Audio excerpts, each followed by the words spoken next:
was thrown against the car, handcuffed, and that's what happened last night. The police kicked in the door, shot him twice in the chest, and he died.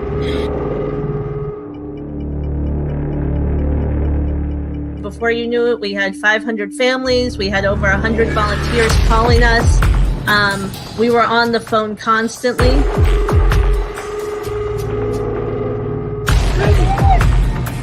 I can't get, and I got one police department telling me they don't know who's in charge. I got another police department here. Everybody's got a gun, and nobody knows who's in charge. Can anybody figure out who's in charge yet? Is there anybody in charge here? Any police officer in charge? Are you in charge? I can't find anybody in charge. That's the problem.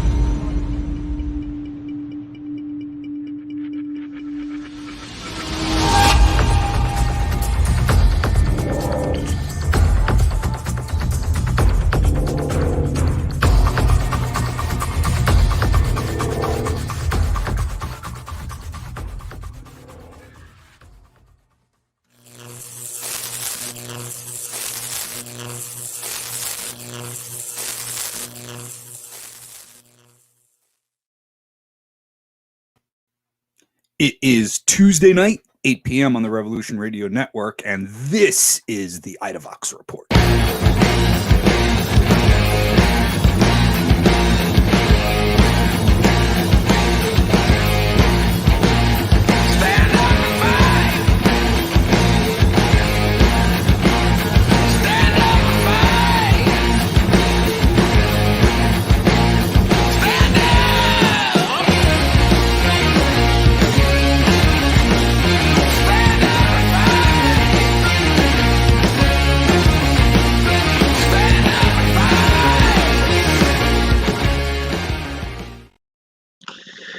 Can I tell you how much I love the theme music?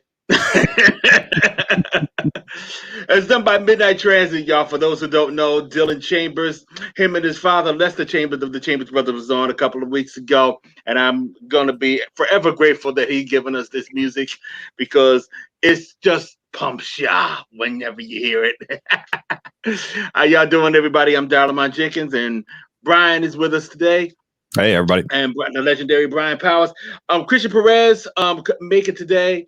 So it's just going to be the two of us. We don't have any guests. We don't have anything but ourselves right now. And we're just going to just shoot the shit, really. Happy birthday to Mrs. Perez, Christian's wife. And that's the reason why he's not here tonight. So his excuse is valid. He's definitely got a valid excuse there. So happy birthday.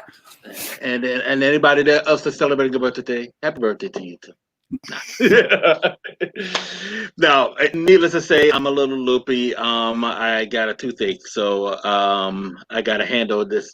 Today's show is sponsored by Ambisol. And I wonder if we're going to get in trouble for that one. Well, I don't. Well, no, do you have your Do you have your medical Ambisol card? I didn't know I needed one, but I don't smoke, so this is going to be the next best thing. If the cops want to arrest you for it, they'll arrest you for it. All of a sudden, they just figure out that Ambisol's illegal that day, and then you'll be in court for years on end. Yeah. Hey, I was able to get it over the counter. Me too. I got my drugs over the counter too. I still got arrested for it. Oh yeah, truly, but it wasn't certified over the counter stuff. You know, I mean, that's how that it was. Oh, damn. Yeah. It was. I had completely legal medical cannabis on me. They gave it back to me, dude. The Middlesex County Sheriff's Department gave me my weed back. This is a wait a minute. story. What is the law now? See, I'm a little confused because what is the law in Jersey in regards to cannabis, in regards to drugs and marijuana? What's up, Punks for Progress? Yeah. Hey, what's up, guys? Actually, we're gonna talk a good part about this with our medical cannabis expert, Leah, who actually has a degree, a minor from Stockton in cannabis studies. But I'll tell you this: that at the time of my arrest, I had medical cannabis in the medical jar with my medical cannabis card on me, and they threw me in jail anyway because the cop was he has a small penis. It's very tiny, and he got upset that day because he's got a small penis and I was smoking weed, so I went to jail. So I went to court. So then they slapped some resisting arrest charges on me because I called them a pig. Oops. And then I would have gotten shot. Right. When I went to court the first time, I said, hey, the judge asked what I had my card and stuff. So they dropped all the possession charges on me. And I told them that, hey, since they dropped this, can I go get my weed back? Because, I was kind of out of weed and I needed a pinch.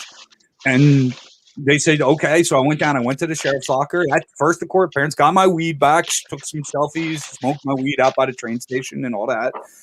I am still I was arrested well over a year ago. The other charges are still pending. They never dropped the other charges. I've been through like 4 or 5 court appearances. I'm not going to say too much. I have an attorney, but I'll tell you this: that I still have charges pending. They won't drop the rest of the charges.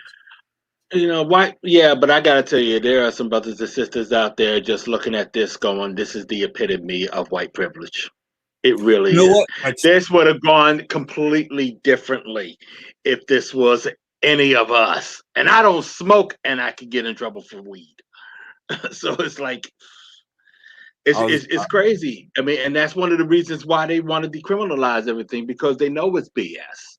They know it's BS. And like I said, I mean, I grew up in a clean family, but I can't say so much for my brother. He smokes like a chimney.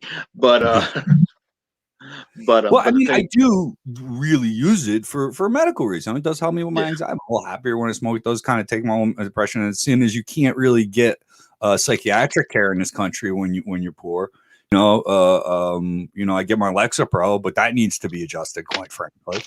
I can't get it. I couldn't get it when I was living in Jersey. I couldn't get the care that I needed because there was only like so many psychologists available. So, I mean, there's a lot that goes into that whole conversation, but white privilege is definitely a big part of it. And the shock to my system was even pointed out to me by some comrades who said, "Oh, you got treated like one of us for one day, and now look at you." And it really did strike home. Like, yeah, I went through this, one day, couple hours. Honestly, the whole ordeal lasted like 6 hours. They threw me in the can for a few hours. I got out and whatever. But I was shocked by being grabbed by a 300-pound man and wrestled, and then being accused of assaulting him. But to know that there's others that go through that so regularly, because of they live in certain communities or the color of their skin or whatever, it's definitely something that I had a lot of discussions about since. I mean, we kind of used to that, though. I mean, we kind of used to things being different whenever it's us versus them. When I say them, this case, because I'm going to do a segue here. I'm talking about whenever we're out there marching, whenever we're out there protesting, whenever we're out there rallying, we'll have the weight of the entire police force on us. And we saw something totally different about a month ago at the U.S. Capitol, and everybody's been talking about that, about the different ways that people respond to the various things that have been going on. Whether you're talking about last year when everybody was protesting against Black Lives Matter and things are flaring up, or if you're talking about the insurrection at the Capitol. And yeah, some people are getting arrested now, but we would have gotten arrested then. We would have gotten arrested right there on the spot. We would never even been able to go home or anything like that. And now, I think it's at a point where people want to see some folks who were at the Capitol be held accountable. In particular, those who have put that whole thing together. Because the truth be told, what happened at the Capitol was created. And it was created from on high, as far as a lot of people are concerned. I mean, Mitch McConnell apparently seems to think so.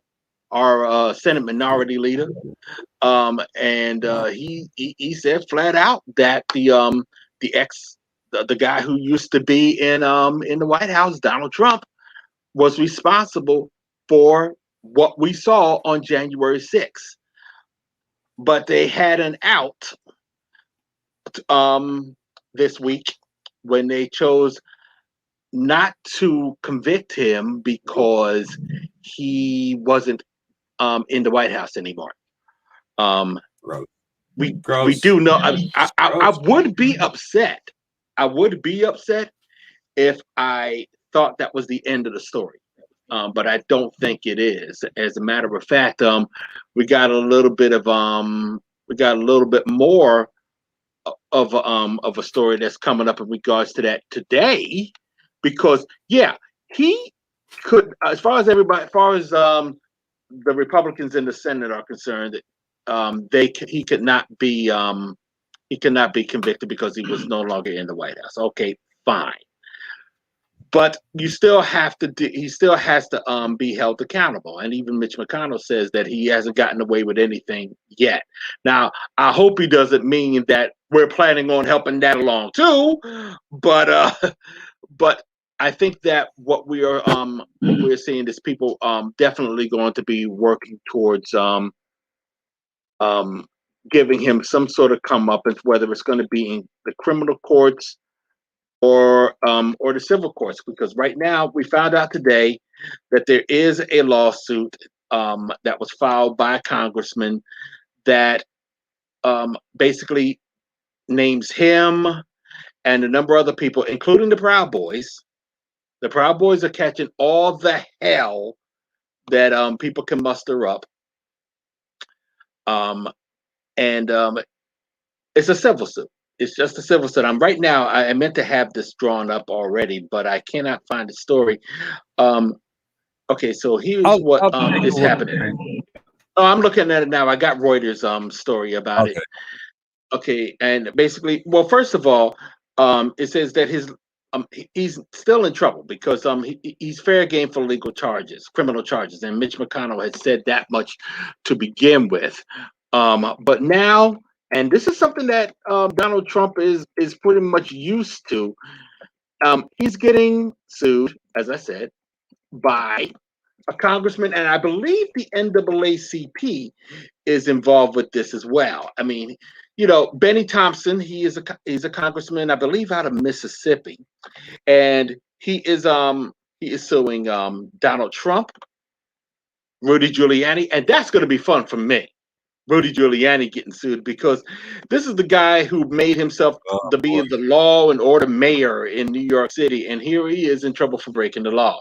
But they're accused of conspiring with the Proud Boys and the Oath Keepers in regards to the insurrection. I think it's going to be interesting to see what happens with this. If this proceeds, CNN reports, it will mean that the former president and the others will be subject to discovery and depositions. Bear with me here. That's what I get for using the CNN link. It says, if it proceeds, it would mean the former president and others will be subject to discovery and depositions, potentially exposing details and evidence that weren't released during the Senate impeachment trial. And I think that's what they're going for. That's what they're going for. We have the ability to do something to the folks that were responsible, and we are realizing that now. Donald Trump hasn't gotten away with anything yet. Donald Trump will not get away with anything. I don't think any of his supporters that were there that day will get away with anything. Proud Boys, as I said before, I think they're going to be the biggest fall guys. I think they're going to be the biggest fall guys in all of this. They're falling apart.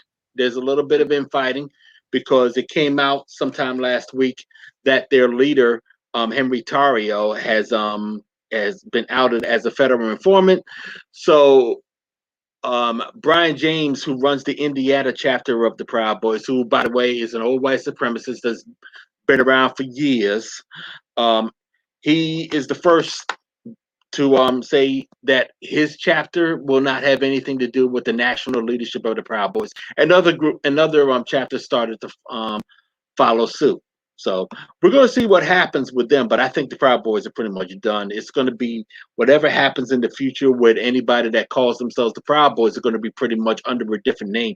Maybe Brian James's other group, the American Guard, will swallow that up. Who knows? We will see. And in regards to what Jamie was saying, he's saying they're saying that hoping the DC Attorney General files charges. Well, we'll see. We will see. And I think it may be the case because Merrick Garland is going to be the next attorney general, and he has a history of going after domestic terrorists. I mean, he prosecuted Tim McVeigh. Public Progress is asking, did you happen to see that the SPLC has issued a new updated hate map? I got to check that out. I haven't been able to check that out yet. I do know that they did something pretty interesting. They had decided that they're no longer going to, at the very least, put what they call black racists and all that, black nationalists and all that, in the same category as white nationalists, as white racists and all. That's new. That's very new. What I'm does wondering that mean? Can I ask you? Can you tell me what that means? Like when they define black racists and white racists, how does and when we talk about SPLC, I'm being facetious when I say that. I'm being facetious when I say that. SPLC did not say that in particular. Good. Yeah, good. SPLC did not do that. Did not refer to them as such. So the SPLC, we are referring to the Southern Poverty Law Center, correct? Right. Correct. Yes. Okay. Thank you very much. I just wanted to clear that up because I'm still learning some of this stuff myself, so I appreciate that. Thank you.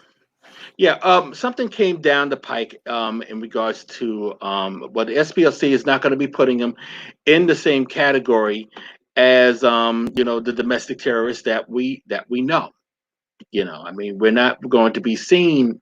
They're not going to be seen, and it's all and it's only fair because when you're talking about that element, they make the point that a lot of those groups, a lot of the brothers and sisters that are a part of those elements were created by white supremacy.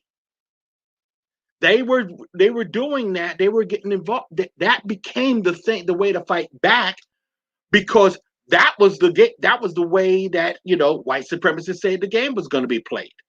So we said okay. We said okay. So a lot of people basically went the nationalist route and started rejecting a lot of everything that was white, and it's not the same thing. I even made it. Somebody decided years ago to make a meme out of a quote that I had from something that I had said. I forgot where I said or where I wrote it. I think it was where I wrote it. It's like you are not going to, if you are a black nationalist, if you are involved in black autonomy, as far as I'm concerned, you are not in the same league as white supremacists and such. The biggest difference is electability and the body count, number one. But the also is the motivation. Really, I mean, we were created by white supremacists, honestly.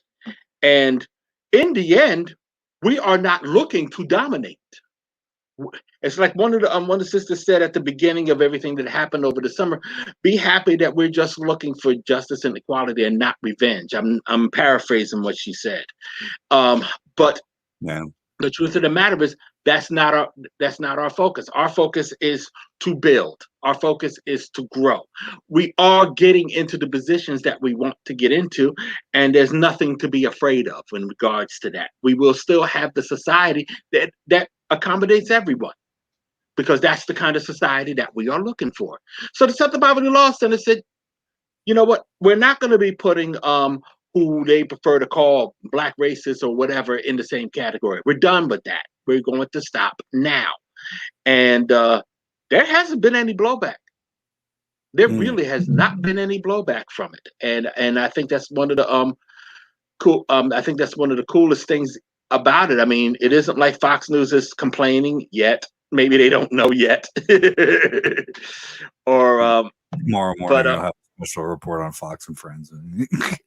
Oh no, I'm just waiting for Fox and Friends to complain about this, especially the crew on the weekend, because their person on the weekend is a guy. One of their guys on the weekend is a guy named Pete Hegseth, and this guy, he's straight up a whack job. And I mean, he's one of those guys, incidentally. I mean, one of the ways that I definitely know him from is because he is promoting something that he prefers to call Convention of the States, and really it's actually a constitutional convention, you know. And we haven't had one of the, and the reason why they want to do that, a Convention of the States to add amendments to the Constitution, as him and his friend Mark Meckler, who really spearheads this effort to have a Convention of the States. This is what they want to do. They want to add amendments to the Constitution because, in Mark Meckler's words, they're upset because the left is able to use the Constitution to their needs, to their advantage, and there's too many advantages for the left in the Constitution right now, which basically means take an effing hint. But they don't take the hint. They basically said, "Oh, since the left," which means everybody that isn't them, is benefiting from the Constitution, we need to have a Convention of the States or Constitutional Convention to fix that. The reason why I'm saying Constitutional Convention is because they don't want to. And the reason why they don't want to is because we haven't had one of these things since the 18th century. And it was to write the Constitution. So basically what they want to do is rewrite the Constitution. A constitutional convention would mean that not just their amendments would be considered, but also anything else anyone wants to throw onto the table. They think that they're going to run the table, and people are going to be like, which means that there are going to be a total rewrite of the Constitution and a lot of things that we are not going to be down with, and a lot of things are going to go through that we cannot abide by, and voila, breakup of the United States because we're not ratifying the new Constitution. So that's what they're really looking for. Pete Hegseth is an anti-Muslim bigot. He has a tattoo on his arm that says Deus Vult.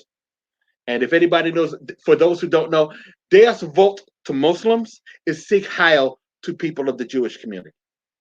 You know, I mean, basically, white supremacy is something that comes from the Crusades. It means God wills it. And whenever you hear it today, it's coming from white supremacists. And Pete Hegseth has it on his arm. So that's the kind of thing that we are dealing with in this day and age. That's the kind of people that we are having to fight. So keep an eye out for that kind of stuff. So if he complains about what the SPLC is doing, later for him. He doesn't have anything worth a damn to say that matters, you know?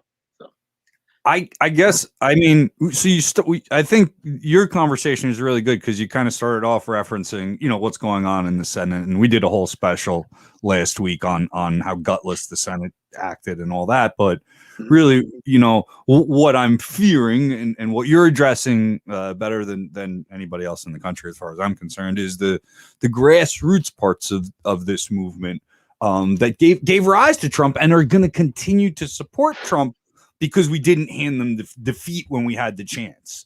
And I guess so, like, are you, when you're watching the news, I don't know how much, like, I've taken in a lot of the corporate media over the last couple of weeks. It's really disturbing how poorly they report. Are you you've been way more positive than I have. I don't know if you've noticed. All right. But like, I'm just saying, like, are you feeling a little more positive or a little more negative a few weeks into kind of seeing things develop, especially, you know, after the acquittal and all that? I'm a little bit more, I'm always optimistic. I'm always a glass half full kind of guy. And that's only because I know that we aren't realizing our full potential and all we do is have to, you know? I think in many respects, the frustration will build when we don't.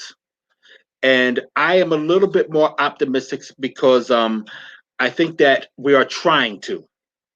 We're trying to do the things that we need to do because I think people are pretty much at the point where we have to.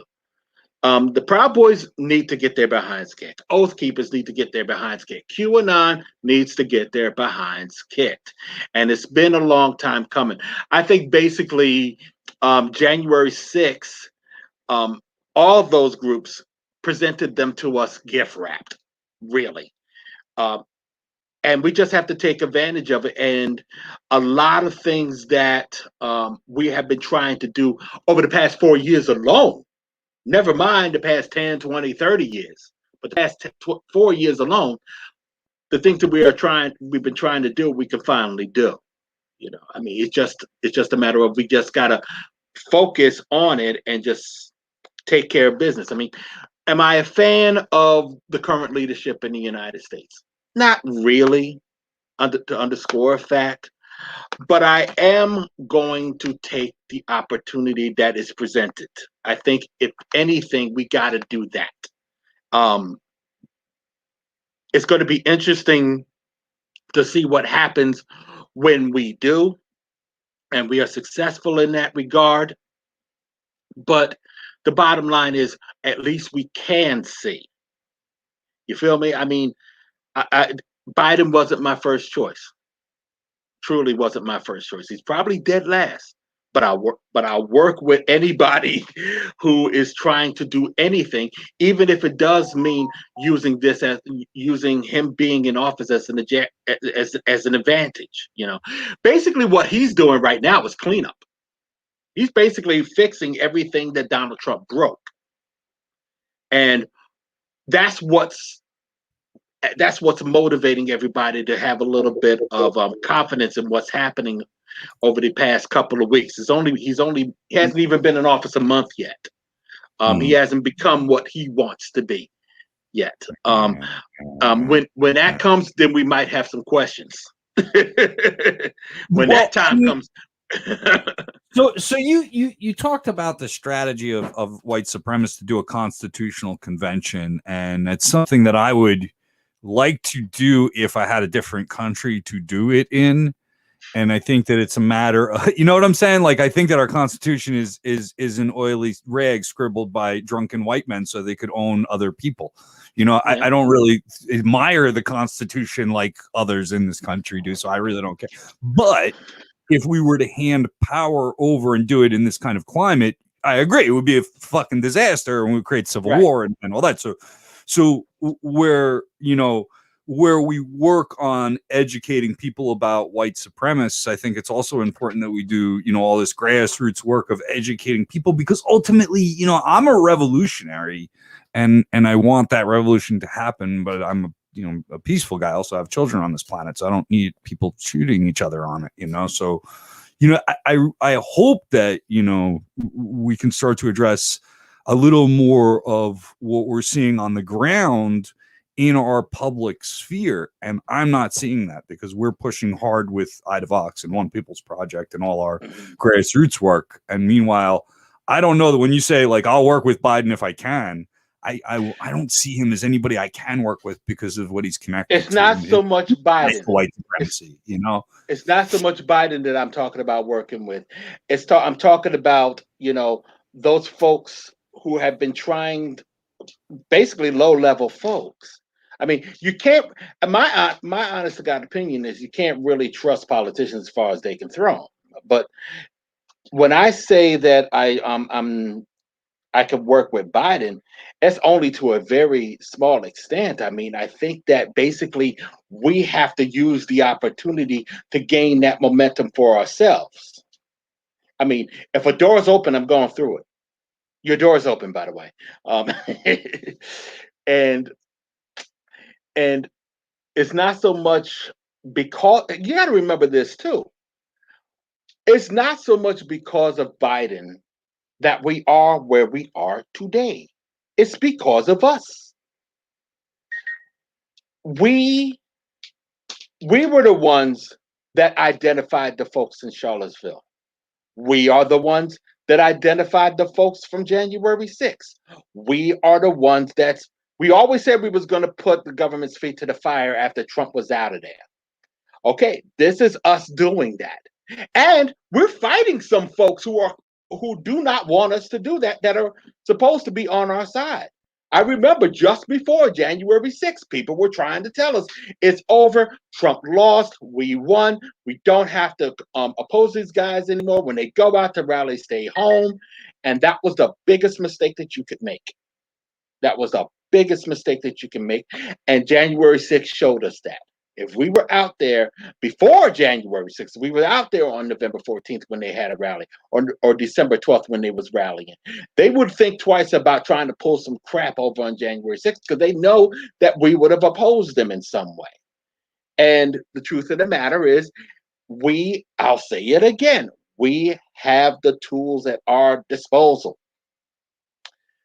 Because Biden is in office now, a lot of folks who felt that they couldn't do anything because Donald Trump was there now feel differently. Those are the people I want to work with. And as I'm working with them, I could tell them, you had the power. It'd be like Wizard of Oz. You had the power within you all along. Just clap 3 times and say, there's no place like revolution. Ooh, I like that. I like that. We got to do something with that.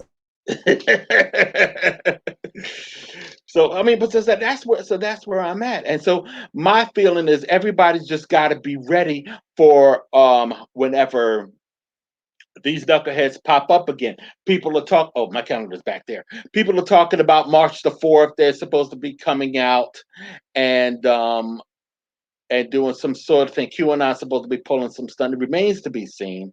Basically, the whole deal is in the mind of people who are stupid enough to believe whatever QAnon says. The real inauguration day is March 4th, and Donald Trump is going to fly down on a golden horse with wings and retake the White House. So they're all going to be there or some silly shit like that. And help him into the White House. So we'll see what happens on March 4th. But we got other things that are happening. I keep talking about. I really wish people would recognize this cult. Jesus Christ. They're trying to. We're trying to now. People are, we're really trying to when you have right wingers trying to say they never heard of the group when they talked about them 6 months before. But I would say that I think they're on their last legs too. They'll move on to the next thing. It all depends on us again. But there's a lot of things that are coming down the pike that we need to keep an eye on. I know we got another White Power concert happening in New Jersey on Juneteenth, no less, I believe. On Juneteenth. I mean, I know it's a black metal show, but that's not what we were looking for. So we'll be getting more information on that. I might be wrong with those dates. I gotta make sure about that. So I believe it is on June 19th. So let me pursue that a little bit more because we still don't know where it is. The guy isn't telling anybody where it is. So, and we also got the conference in Tennessee. Out.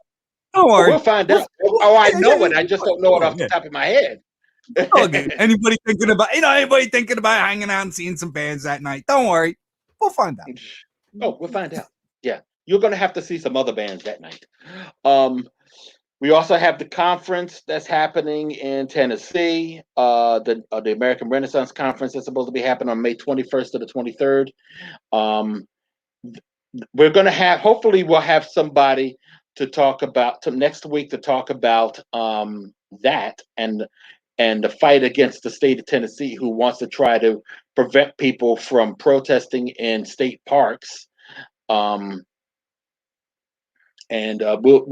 that's where these conferences are held. So we're definitely going to be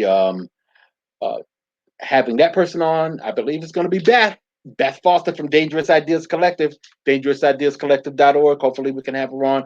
I'm going to hit her up. And it's going to be a good time. Punks for Progress says something that's important. One thing the Biden administration does is it diverts the street fast focus onto state mechanisms more so than the marginalized people on the street they targeted under Trump. Yes, it does. It does. And that's one of the reasons why you got to be very careful. And I definitely have to be careful since I got an eyeball. I got more than a few eyeballs on me as I'm dealing with the White House or any like mainstream politician in general. You got to make sure that no matter how much you get involved with mainstream anything corporate, and that's real, government is corporate. When you deal with anything corporate, make sure you have the safety net that you created for yourself. So if that falls apart, you can still keep going. You can still keep advocating. You can still keep making things happen. So yeah, that's definitely important. It's one of the reasons why you didn't see even me trying to get involved with any trying to be actually a member of the Democratic Party to do this. I would have never been able to do stuff like this as a Democrat. No way. Or in No, this any isn't major what the party. Democratic Party does. This is not what it's not what a No. political party. It's No. not what a political party is. This is the Yeah. kind of work, honestly, like as I get away from electoral work, and I still report on electoral stuff, honestly, man, just because I know it, because I followed it for fucking 30 something since high school, and I'm 44 now, and it's like it's hard for me to kind of pull away from that knowledge base a little bit. But as I force myself away from it and into the grassroots and the media and the journalism work and finding guys like you and members of our editorial board and stuff that have engaged in journalist work, I'm really trying to suck, because I do see it as doing more good than campaigning for douchebags, man. I really, It is. and that's It is. like all I was doing with these unions was just campaigning for douchebags who ultimately betrayed even the most basic of asks every time. It was horrible. I just got tired of it, man. It is frustrating because the only thing that they want from you is just your vote. Your vote and whatever money you're going to throw their way, because that's the only thing that they're looking to do. They ultimately are really not looking to govern. They'll govern so much enough to keep the society stable so that we're not bitching too much. But ultimately, they're not looking to actually give society what we want. No. That's one of the reasons why I say the safety net. That's up to us. That's up to us. We got to build that thing. I agree. And, I like the idea of building independent systems. Yeah. No, I like the idea of building independent systems, and media is just one of them. You know what I'm saying? When you talk revolution, you're talking about, massive upheavals and things getting changed on a massive scale. And so I think media is just one thing, man, but it's becoming something that I draw into more in a way. And I think that's kind of the key. If you're stuck in that electoral world, and I know good comrades that got into the areas that I got into with kind of liberal electoral politics, got staff jobs, they're organizers for NGOs and shit like that. They are doing some wonderful work off the clock. You know what I'm saying? Like they take the skills that they're getting paid for by douchebags, almost having to pay the bills to do the work they really want to do. And that's a sad statement on how we treat activists and how we base build and how we, on the left, I mean, you got to look at yourselves and say, how am I treating the people in my organizations? And, why aren't we getting work done? Well, it's because we don't feed our people. We don't build independent organizations. We don't have revolutionary establishments in this country.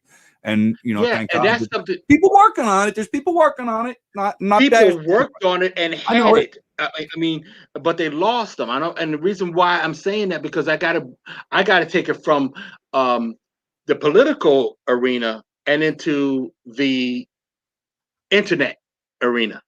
Because when the internet started, everybody had a website. Everybody had their own platforms. But then Facebook, Twitter, YouTube, we use them, yes. But that's part of what I was talking about with the safety net. Everybody's always talking about cancel culture because you can get bounced off of Facebook for saying the wrong thing, or bounced off of Twitter for saying the wrong thing, or YouTube or whatever. First of all, cancel culture really was created by the right. For all their complaints about the left canceling them, cancel culture once upon a time used to be called the McCarthy era. All right. But the difference between cancel culture coming from the left is that you are actually earning the ass whipping you get by the culture. If you are a bigot, if you are saying bigoted things, I don't want to be a part of you. So I'm not going to have anything to do with you. Now, when the right does it, they're just mad because someone's complaining about police brutality. Ask Colin Kaepernick. So we have to recognize that, number one. That's why I came up with that. But number two, we also have to recognize the fact that we have to maintain our own platforms. The right gets kicked off of Twitter and Instagram and all that. So what do? They go to places like Telegram or start something up like Gab or Parler or something. Parler's back today. We, on the other hand, we used to have indie media. We used to have a website called infoshop.org. RiseUp.net used to be around once upon a time. They're not as strong as they used to be, if they still exist. That's got to change. That's got to change. You got to bring those back. You got to bring back your own social networks again. I mean, I have 3 websites. I mean, they're not social network websites, but if somebody was to shut me down on any of the platforms I just mentioned, Facebook, Instagram, YouTube, or whatever, so what? I got my own. I got my own websites. I'm getting my story out there. I'll use email and shoot things. I have a mailing list. You can use that.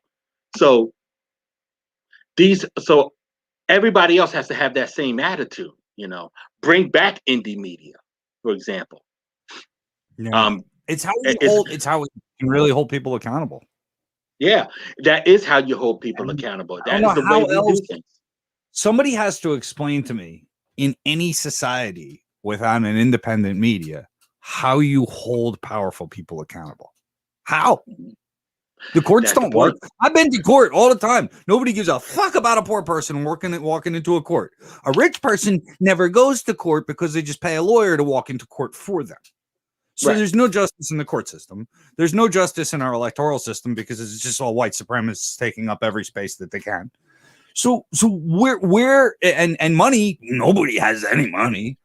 How do you hold rich people accountable if you don't have people, working on things like the Idavox network and JR Live and writing blogs and doing those things? Now, the problem with it is the runaway, right? The access to media for QAnon, for anti-vaxxers, for, there's like that balance. I guess that's where the struggle comes in. We gotta outproduce them when it comes to good content, right?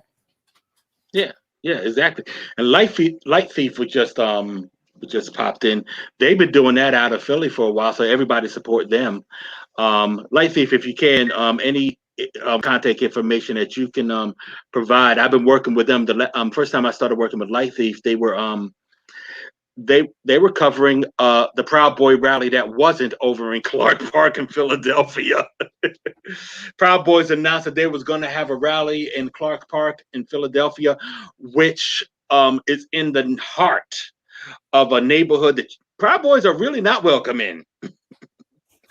Sorry, I didn't mean to write. Hashtag support indie media. We should say that for our podcast. So it's from Light Thief Production. Absolutely. I'm gonna find a hashtag and retweet it for you, comrades. Thank you. Yeah, but they didn't have it. So basically we just enjoyed each other's company. So definitely hype up Light Thief and Light Thief Productions and other podcasts out there. And support Idavox. Support me and Luis was talking about a group that we're a part of, the Anti-Fascist Unity Coalition, and you can find that at daysofunity.org. And Luis, as he's pointing out right now, his podcast is called His podcast has been declared a riot. Am I correct? Luis? Just look for that. These are the things that we need that are going to get us forward, move us forward, because it'll definitely make all the difference. I can speak from experience because One People's Project momentum comes from the fact that we would write the stories that others would not. This woman right here, Ida B. Wells. This is Black History Month. Let's talk about it now. This is called Idavox because Idavox is, good grief, I gotta call him later. Speaking of independent media, Idavox is named after her. And the reason why is because Ida B. Wells was out there writing about lynchings when no other newspaper would. And she got that story out. So whenever you don't see the story being told, you tell it. That's what this is all about. That's what Idavox is about. We're looking for writers. We're looking for contributors, by the way. Hit me up. You know what? Hit me up at antifa@onepeoplesproject.com. Had that email for 20 years. That I'm going to use it. Antifa@onepeoplesproject.com. And we will talk. And if you want to contribute, can't pay anything yet. But if you would like to contribute stories, by all means, hit me up or Yeah. pictures or whatever. We need people. We need people down in Florida. We need people down in Florida badly. So we need people all over the country, but Florida badly. So yeah, there is no reason why we cannot advance beyond that which we already have. And we have a calendar to warn people, to let people know when we're doing things around the country. And you can and it's a public calendar. You go to idavox.com, go to onepeoplesproject.com as well, and you just click on the submit an event button. And if you have an event that you want people to know about, good or bad, then just shoot it up to us. Yes, we do need Ohio, and we would most certainly review it and put it up on our calendar. And speaking of something that's on the calendar, and I said good or bad, this is definitely bad. I want to make sure everybody knows this is happening. Sometime in mid-April in Phoenix, Arizona, the National Socialist Movement is going to have a demo in Phoenix. Now, for those who don't know how the National Socialist Movement works, I like how this article that I'm reading right now, it's a hate group that specializes in theatrical and provocative protests. That's basically the gist of the NSM. If I wasn't in a my table is I have one of their members covered in with me. I usually have. It's funny. I'm in the One People's Project office, and I'm usually in. I usually have something related to the NSM laying around somewhere on this table. So it's me. I'm silly. But I have one of their members in studio with us here today. Not really sure if you've met any of them, but yes. Generally, this is about what they generally look like, and how they hang out in parks when it's very dark. I'm just saying. I got one of their cookbooks up here somewhere. Oh, there it is.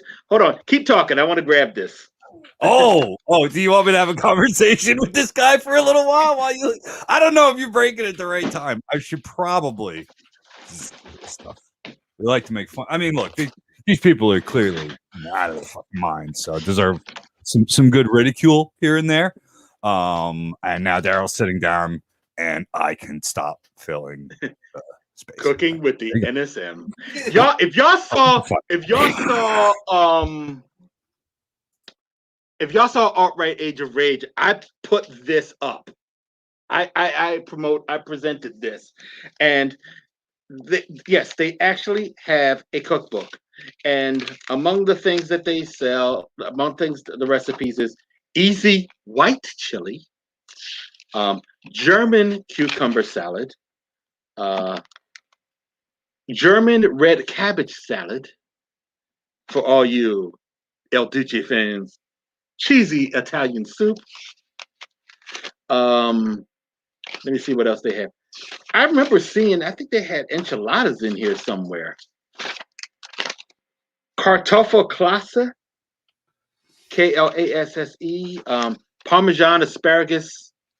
I mean, I've never tried any of these recipes because I feel like this is akin to the anarchist cookbook. Anything you eat is liable to kill you. Nobody cook me anything out of that, please, ever. Yeah, no, true. Everything in the anarchist cookbook blows you up, and I'm quite sure this will kill you too. That's much better and easier read. I felt like way less nauseous after reading the anarchist cookbook. So, in any case, the reason why we're even talking about the NSM is because every year they have the Olive Guardians. Love this. For those who don't know, the Olive Guardians are what are how the fuck do you make chili white? This is America, man. I'm just saying. It ain't right. It ain't a good thing. But they fucking figured it out. Wait a minute. Let's go back to that recipe right quick. Dirty Mexican dip. Oh, I knew that was in there somewhere. I knew that was somewhere in there. Dirty Mexican dip. Oh, that's terrible. That is sick. remember the guy who came up with the guy who ran the NSM is supposed to have redeemed himself. No, he didn't. I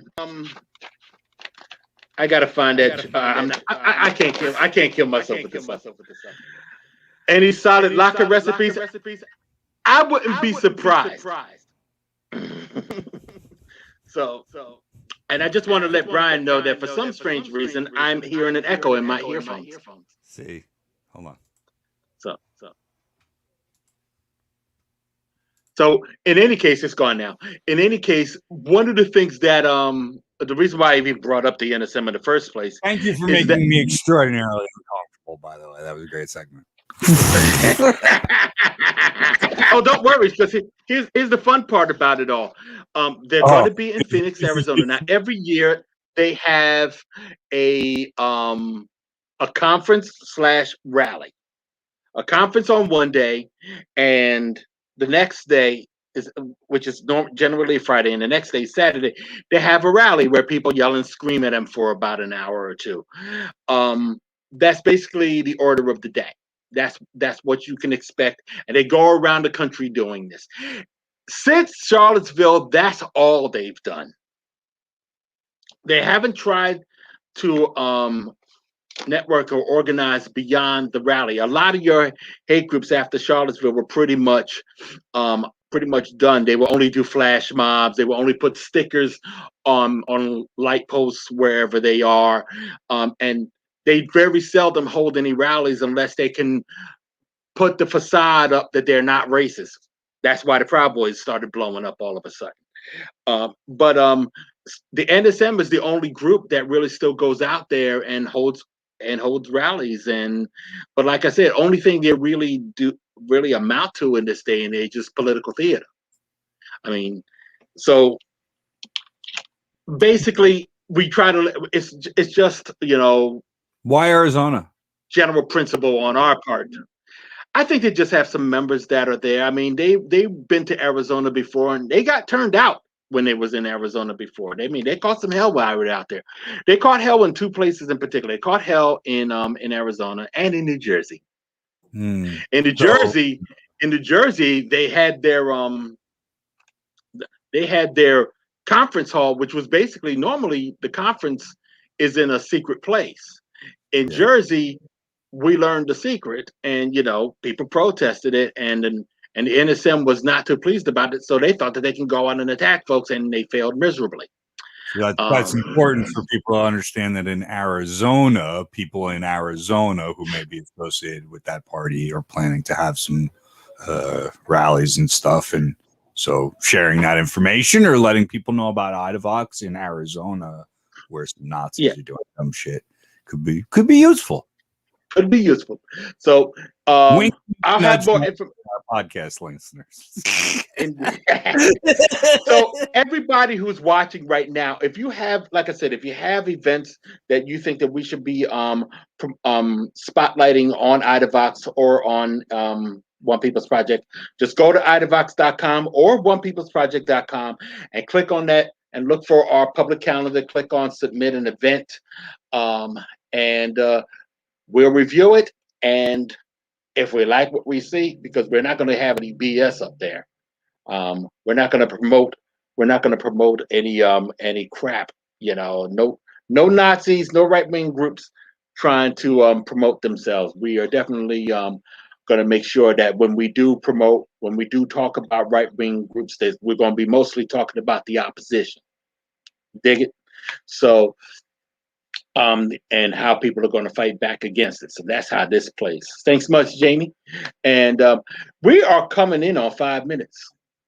We are coming in on 5 minutes before the hour, and we should cut off in time. I know, Brian, you wanted to have some folks come on. Did you want to have folks come on now or no? Yeah. I mean, I wanted to say that I miss some music, though. We gotta have some music back. I want to play some music if you don't mind. But I do want to introduce a couple of people here. One who I think, you should know by now if you watch Revolution Radio. The writer for NJR Live, but she also writes for the Idavox Report now. Leah Giantonio. Hi, Leah. How are you? what is coming up. And Pat's going to be joining us tomorrow, but I'll let Leah tell us what's coming up on tomorrow, because I know you're going to talk about something in your wheelhouse and your expertise, and then we're going to talk to something that one of our editorial board members brought up. So we're going to be doing both. Leah, there we go. Oh, see, I got the music ready and everything. Cool. Right. What's going on tomorrow, Leah? What are we doing for NJR Live? We are going to be talking about weed, which is great. So it got legalized in New Jersey, or we voted a couple months ago, but it's not actually legal. People are still being arrested. So we're going to be talking about what sort of time frame we can actually expect, because we've been bullshitted enough. It's true. It's true. And then we're gonna have we do around the horn. We try to get into some grassroots activism, and after that we're gonna have a little bit of a panel discussion, something that a comrade of mine from back in my tradesman days, back when I was a worker for a large corporation and I was an IBW member, my comrade Pat is here, and he brought up a topic we're going to discuss in a panel tomorrow. Pat, do you remember what that discussion is going to be about? Do I remember? Yeah, vaguely. We're going to talk. Let me get my camera right here. We're going to talk about, generally the technology, how technology is affecting workers these days. And it's good in a lot of ways. I guess you can work easier, but in general, it's taken a lot of jobs away, I think. And I think that is the beginning, anyway, of, it's becoming a problem, and it could be a bigger problem. And then also maybe eventually, I'd like to talk about how technology influences our whole society and how we think and everything, because I think technology is a big, is a big topic. But I mean, how it affects labor. And basically, most of the new innovation is all about saving hours, work hours, and then people lose their jobs. I mean, that's like what they put the money into is that kind of technology, not technology that enhances people's experience at work, for instance, which we could do. We don't do stuff like that. So, we'll see. Where exactly there you go. So that's going to be, that's going to be tomorrow night at 8:00 right here, Revolution Radio at RevRadNat. Check us out. That's it. That's all I got, man. All right, take care. Before we go, remember, I'm on Twitter at Lamont Jenkins. Idavox is at Idavox OPP. You can also find Lamont Jenkins as Instagram, and I forgot where else. I think Venmo. Yes, One People's Project is a 501c3. If you're donating to One People's Project through Venmo, just make sure you say so I can attribute it such. And you can also do it via Cash App, because but you don't look for D. Lamont Jenkins. I normally use D. Lamont Jenkins, but on Cash App, that $, the Notorious DLJ. So just look for that. And One People's Project is One People's PROJ. At One People's PROJ. Of course, you can go to idavox.com, .org.net. You can go to idavox.com. You can also find us on Facebook and Anarchists. Listen to me. International Anti-Fascist Unity Coalition, also known as the AUC. When I'm in proper company, when I'm not in proper company, it's AFUC. You can go to Days of Unity, and you can learn about our food drive that we have every first Saturday of the month, February 6th. We'll have it in and I guess that's my cue. So thank you very much for having us. We will have a guest next week, and I will see y'all then. Take care, y'all.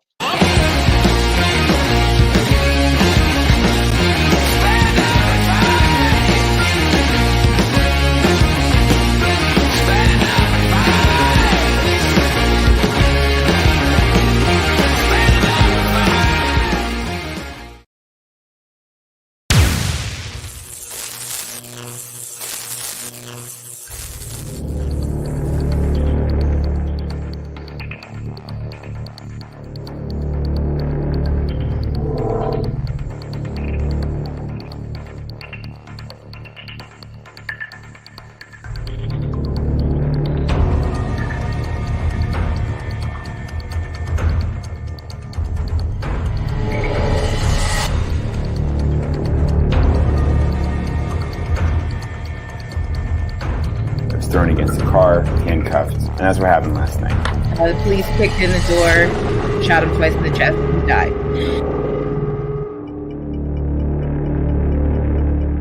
Before you knew it, we had 500 families. We had over 100 volunteers calling us. We were on the phone constantly.